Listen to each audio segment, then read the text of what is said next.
How to remove myself from Splitwise Expense. Hi guys, welcome to today's tutorial. In this tutorial, I'll be showing you how you can remove yourself from Splitwise Expense. Now, to remove yourself from Splitwise Expense is very possible and very direct, and I'll be showing you how you can do that in this tutorial. Just follow through. The first thing to do is to ensure that you have the Splitwise application installed on your mobile device. Once you have it installed and you've created an account and you are using the latest version of Splitwise, just click on the app to launch the app.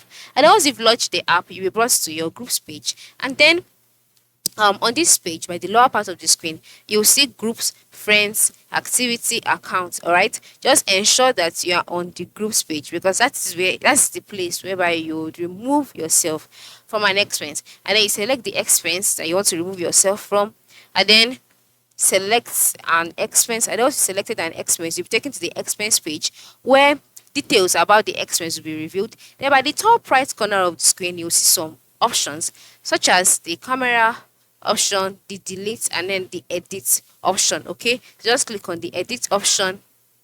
Now, once it has been edited, you will be taken to the page where you would see a description as well as a writing for the expense.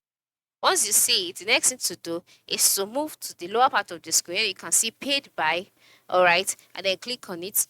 And once you click on it, select another person that would pay it. It could be any of your friends or your group members, and then you click on and split equally. Click on the equally page and then remove your name. All right, once your name has been removed, click on the tick icon by the top right corner of the screen, and then click on the tick icon as well. And just like that, you would be removed from the transaction. As you can see, your name will be displayed that you have been removed from the transaction. And that's how you can remove yourself from an expense on Splitwise. Very simple, right? So go ahead and try it out today. Thanks for watching.